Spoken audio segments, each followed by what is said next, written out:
Hi friends, அனைவருக்கும் வணக்கம். நாம் இன்றைக்கி ஒரு குயிக்கான பிரேக்ஃபாஸ்ட் ரெசிபி தாங்க பார்க்க போகிறோம். ரொம்ப ஈஸியாகவும் செஞ்சிடலாம், அதே டைமில் ரொம்ப டேஸ்ட்டாகவும் இருக்கும். வெஜிடபிள்ஸே பிடிக்காத குழந்தைங்களுக்கு இந்த மாதிரி செஞ்சு கொடுங்க, விரும்பி சாப்பிடுவாங்க. வாங்க இந்த ரெசிபி எப்படி செய்யலான்னு பார்க்கலாம். வாங்க வீடியோக்குள்ளே போகலாம்.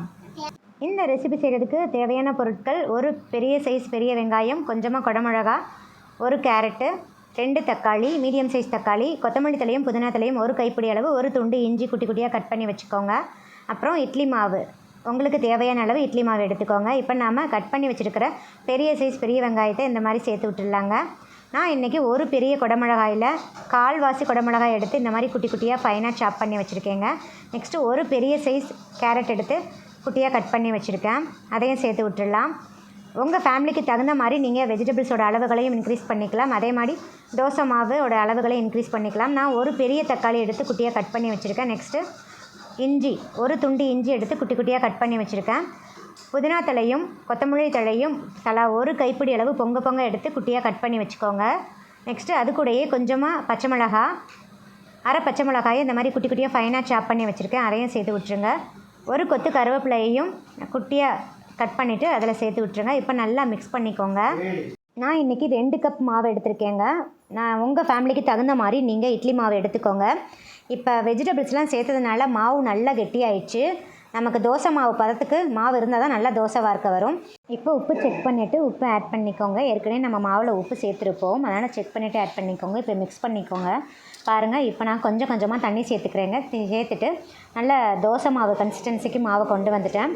இப்போ 1/4 டீஸ்பூன் மஞ்சள் தூள், அரை டீஸ்பூன் மிளகாய் தூள், 1 டீஸ்பூன் கரம் மசாலா தூள் எல்லாமே கொஞ்சம் சின்ன ஸ்பூனில் சேர்த்துக்கோங்க. இப்போ நல்லா மிக்ஸ் பண்ணி விட்டுருங்க.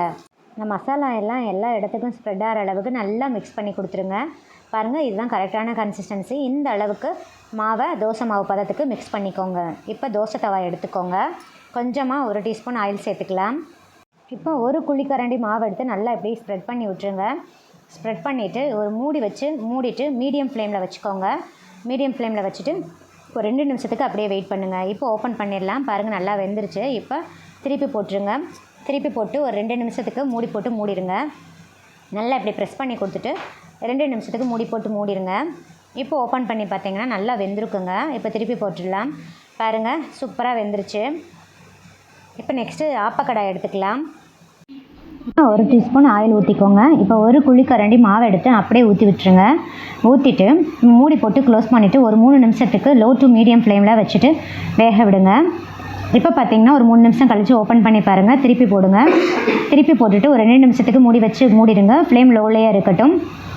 இப்போ ஓப்பன் பண்ணி பார்த்தீங்கன்னா நல்லா 2 பக்கம் வந்திருக்குங்க. இந்த தோசை நல்ல பன் தோசை மாதிரி இருக்கும், அதனால தான் நான் ஆப்பக்கடாயில் செஞ்சு காமிச்சிருக்கேங்க. உங்களுக்கு தோசை கடாயிலேயே நீங்கள் ஊற்றுறதுனாலும் ஊற்றிக்கலாம், 2 மாதிரியும் நீங்கள் செஞ்சுக்கலாம், உங்கள் விருப்பம் தாங்க.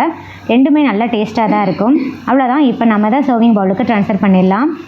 பாருங்கள் ஃப்ரெண்ட்ஸ், ஃபைனலாக நம்மளோட ஹெல்த்தியான பிரேக்ஃபாஸ்ட் ரெடி ஆயிடுச்சு. நான் இன்றைக்கி வேர்க்கடலை சட்னி செஞ்சுருக்கேங்க. கார சட்னி கூட சர்வ் பண்ணிங்கன்னா இன்னும் ரொம்ப நல்லா இருக்கும்.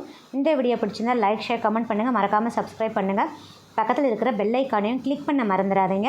அப்போ தான் நான் டெய்லி அப்லோட் பண்ணுற புத்தம்புது வீடியோக்கள் உங்களுக்கு உடனுக்குடன் நோட்டிஃபிகேஷனாக வந்து சேரும். தேங்க்யூ. தேங்க்ஸ் ஃபார் வாட்சிங். சுவை அறிந்திட சுவைத்து பாருங்கள்.